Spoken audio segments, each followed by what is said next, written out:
금 시세가 20% 정도 오를 동안 35% 정도의 상승률을 보였습니다.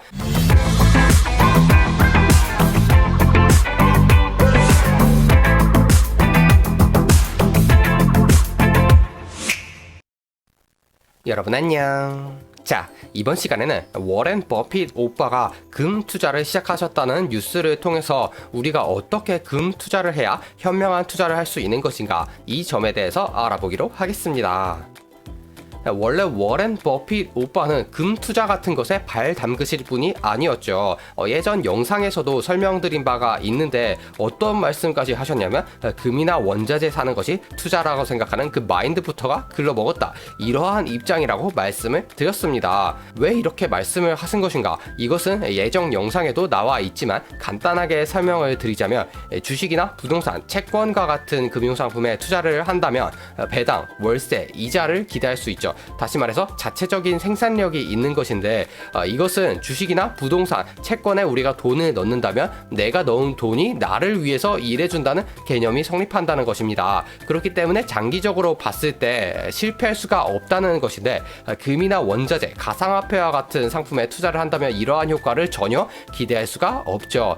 오히려 수수료나 보관료만 나오기 때문에 이러한 상품에 투자를 한다면 가격이 오르기만을 기도할 수밖에 없다. 따라서 투자가 아니라 투기나 도박으로 봐야 한다.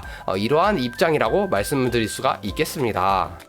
그런데 생각해보면 자체적인 생산력이 없다는 이러한 금 투자의 단점을 극복하면서도 포트폴리오에서 금 시세와 연동할 수 있는 좋은 방법이 있었다는 것이죠. 워렌 버핏 오빠가 얼마나 답답하셨는지 우리 같은 일반 투자자들에게 정답을 공개를 하셨습니다. 바로 금 자체가 아니라 금광 업체인 메리 골드에 투자를 하신 것이죠. 이 메리 골드가 어떠한 업체이냐? 바로 캐나다에 있는 광산업 업체인데요. 광산업 중에서도 특히 금 채굴을 주 업종으로 하는 업체입니다.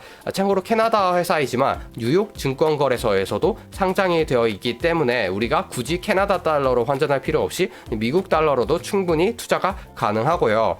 시가총액을 보시면 500억 달러로 한국으로 치면 국내 2위 업체인 SK하이닉스와 비슷한 규모라고 할 수 있죠. 굉장히 큰 규모의 업체라는 것을 아실 수가 있고, 전 세계 금광 업체 중에서 2위입니다. 1위인 뉴몬트 마이닝 코퍼레이션하고도 그렇게 큰 차이가 나지가 않죠. 이 메리 골드라는 회사 자체가 수익을 잘 내고 있는가, 이 점도 굉장히 중요하겠는데요. PER을 보시면 11배로 캐나다 업체 치고 굉장히 PER이 낮다는 것을 확인하실 수가 있죠. 그렇기 때문에 충분히 투자할 만한 회사라고 보실 수 있겠고요. 그런데 배당 수익률이 낮은 것을 확인을 하신다면 이러한 의심을 하실 수가 있죠.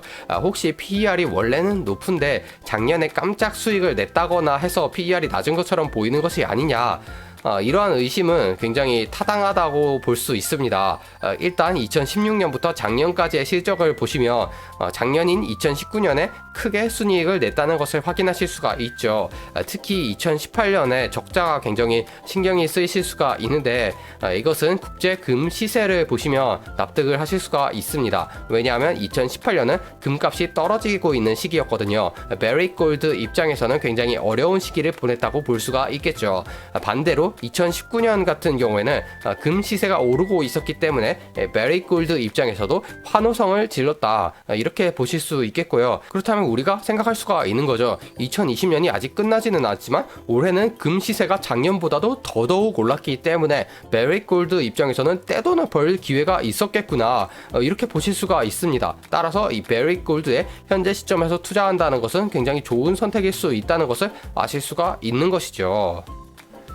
그럼에도 불구하고 이 메리 골드라는 하나의 업체에 투자하는 것은 부담스럽다는 생각을 가지고 계실 분이 있으실 것으로 생각을 하고 있습니다.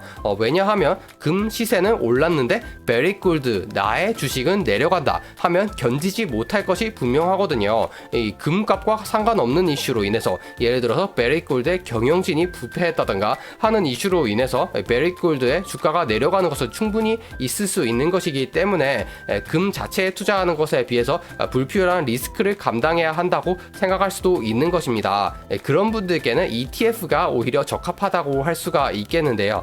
ETF에 투자를 한다면 이러한 리스크를 분산할 수 있을 뿐더러 혹시나 금채굴 업체에 초신성이 나타나서 갑자기 회사 규모를 키운다 하더라도 그러한 혜택을 ETF를 통해서 고스란히 받으실 수가 있죠.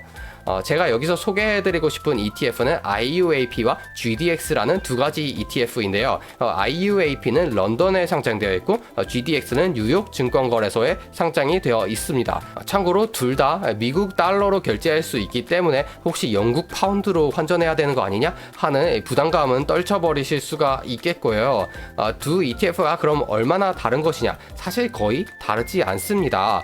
가지고 있는 포트폴리오를 보시면 1위인 유몬트 코퍼레이션과 2위인 베릭 골드를 비롯해서 1위부터 5위까지 포트폴리오에서 상위 업체 순위가 동일하죠. 단지 IUAP 같은 경우에는 3위부터 5위까지의 비중이 상대적으로 높고 GDX는 1위와 2위에 많이 집중되어 있다는 점이 다를 뿐이고요. 6개월 차트를 보셔도 굉장히 비슷한 패턴을 보이고 있다는 것을 아실 수가 있습니다. 같은 기간 동안 금 시세를 보셔도 이와 거의 유사한 패턴을 보이고 있죠. 오히려 금 자체에 투자했을 때보다 좋은 점은 뭐냐면 5회 같은 경우를 보시면 금 시세가 20% 정도 오를 동안 IUAP와 GDX 두 가지 ETF는 35% 정도의 상승률을 보였습니다. 그렇기 때문에 오히려 이러한 ETF에 투자하는 것이 현명한 선택일 수 있다는 점을 말씀을 드리고 싶습니다. 자, 이렇게 해서 워렌 버핏 오빠가 금 투자를 처음으로 시작하셨는데 어떤 방식으로 투자를 하셨는지를 알아보는 과정을 통해서 어떻게 투자를 해야지 현명한 금 투자가 될 수 있는가에 대해서 알아보았습니다. 그럼 다음 시간 영상에서 다시 만나요. 안녕.